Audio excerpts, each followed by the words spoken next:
దేవునికి మహిమ కలుగునుగాక. అందరికి మరణాత.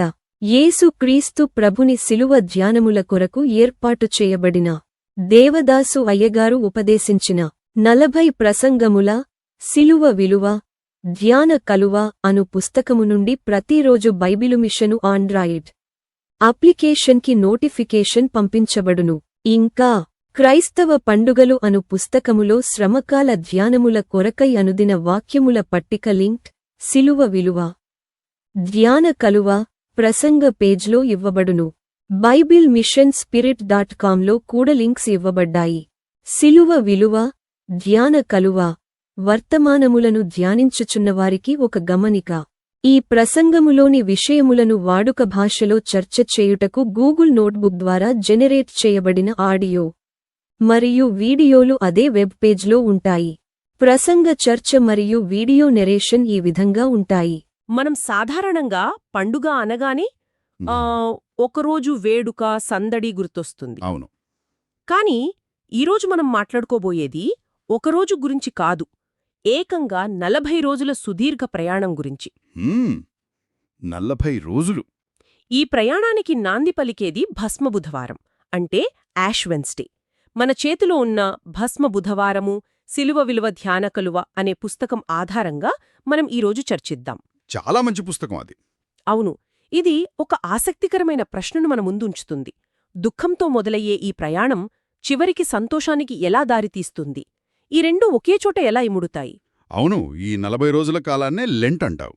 ఇది క్రైస్తవ విశ్వాసంలో చాలా చాలా ముఖ్యమైన సమయం. ఇది కేవలం ఉపవాసం ఉండటం లాంటిది కాదు.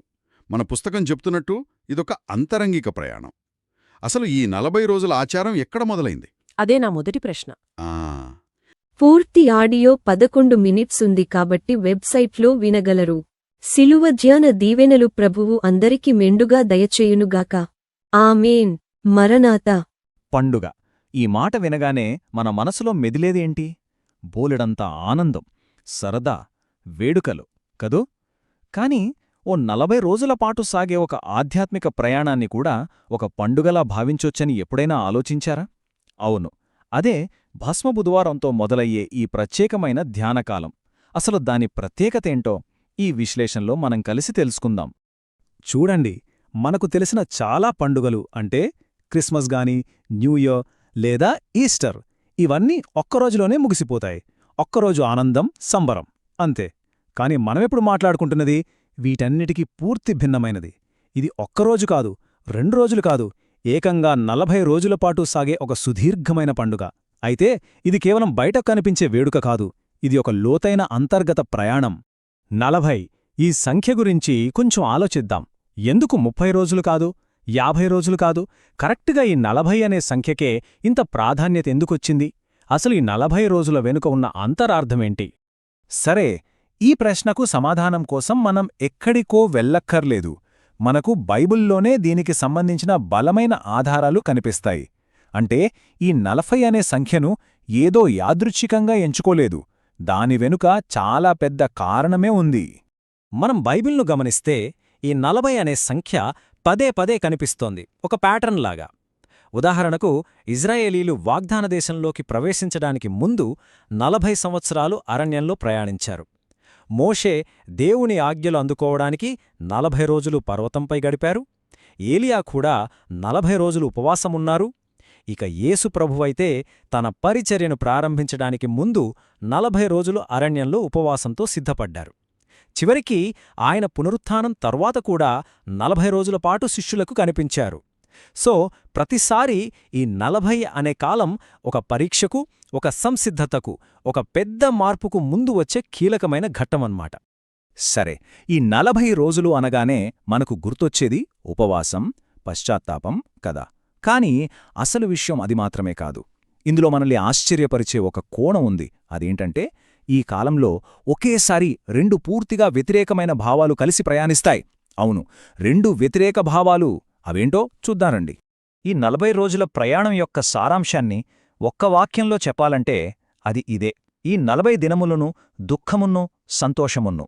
ఆలోచించండి, దుఃఖం, సంతోషం రెండూ ఒకేసారి, బాధ, ఆనందం, ఇవి రెండూ కలిసి ప్రయాణించడం ఎలా సాధ్యం? ఇది చాలా విచిత్రంగా అనిపిస్తుంది కదా. ఈ అద్భుతమైన కలయిక వెనుక ఉన్న లోతైన అర్థమేంటో మనమిప్పుడు విశ్లేషిద్దాం. సరే, ముందుగా మనం దుఃఖం గురించి మాట్లాడుకుందాం. ఇక్కడ దుఃఖం అంటే మనం సాధారణంగా అనుకునే ఏడుపు లేదా బాధపడడం మాత్రమే కాదు. ఇది అంతకంటే చాలా లోతైనది. ఇది ఒక రకమైన ఆత్మ పరిశీలనతో కూడుకున్న అనుభవం. ఇందులో మళ్ళీ ఒక 5 ముఖ్యమైన రూపాలున్నాయి. ఈ దుఃఖం ఎలా ఉంటుందంటే అది ఒక ప్రయాణంలా సాగుతుంది. మొదటిది, దేవుని ఆజ్ఞలను నేను పాటించలేకపోయానే, పాపం చేశానే అని మనస్సులో కలిగే పశ్చాత్తాపం.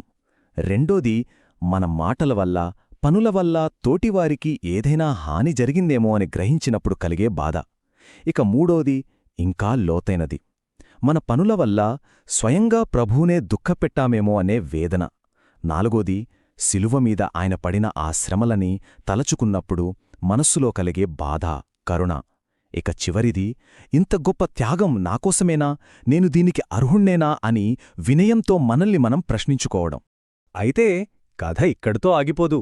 ఎందుకంటే ప్రతి దుఃఖం తనలోనే ఒక సంతోషానికి సంబంధించిన బీజాన్ని దాచుకుంటుంది. ఇది ఎలాగంటే, పశ్చాత్తాపమనే కన్నీటితో ఆ నేల తడిసినప్పుడే అక్కడ ఆనందమనే ఒక అందమైన పువ్వు వికసిస్తుంది. అసలు ఈ అద్భుతం ఎలా జరుగుతుందో ఇప్పుడు చూద్దాం. ఈ దుఃఖానికి సంతోషానికి ఉన్న సంబంధం చూడండి. ఇది చాలా అద్భుతంగా ఉంటుంది. మన పాపాలను ఒప్పుకొన్నప్పుడు దుఃఖం కలుగుతుంది, నిజమే. కాని దాని వెంటనే మారుమనసు పొందామనే ఒక ఉపశమనం, ఒక రిలీఫ్ వస్తుంది. అదే సంతోషం. ఇతరులను బాధపెట్టామని దుఃఖపడతాం, కాని వెళ్ళి క్షమాపణ కోరినప్పుడు మనసుకొక రకమైన శాంతి దొరుకుతుంది. ప్రభువును దుఃఖపెట్టామని వేదన పడతాం, కాని ఆయన సన్నిధిలో ప్రార్థించినప్పుడు ఓదార్పు లభిస్తుంది.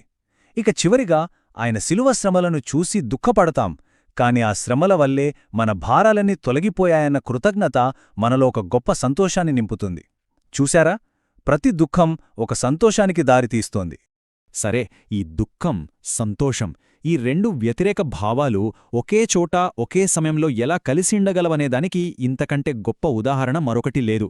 దానికోసం మనం శిలువ వైపు చూడాలి. ఆ శిలువనే దీనికి అతిపెద్ద సాక్ష్యం. ఒక్కసారి ఆ దృశ్యాన్ని మనసులో ఊహించుకుందాం. శిలువ మీద యేసుప్రభు అనుభవించిన ఆ శ్రమలు, తలపై గుచ్చుకుంటున్న ముళ్ల కిరీటం, చేతుల్లో కాళ్లలో దిగిన మేకులు, ప్రక్కలో బల్లెంపోటు, ఇవన్నీ మనం మాటల్లో వర్ణించలేని శారీరక బాధ. అయినా సరే, మనల్ని ఆశ్చర్యపరిచే విషయమేంటంటే, ఇంత తీవ్రమైన బాధలో కూడా ఆయన ఆ నొప్పికి కన్నీలు కార్చినట్లు బైబిల్లో ఎక్కడా ఒక్క మాట కూడా రాయబడలేదు. ఇక్కడే మనందరిలో ఒక పెద్ద ప్రశ్న మొదలవుతుంది. శరీరం అంత నొప్పితో విలవిలలాడుతున్నప్పుడు ఆ వేదనకు కన్నీళ్లు రాకపోవడమేంటి? అసలా శారీరక బాధను కూడా మించిపోయేంత గొప్ప విషయమేముందాయన హృదయంలో?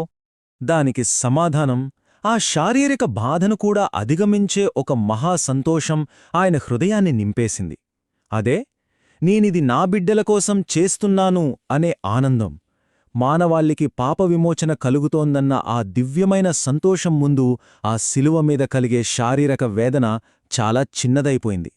అందుకే ఈ 40 రోజుల ప్రయాణం యొక్క అసలు ఉద్దేశం కూడా ఇదే.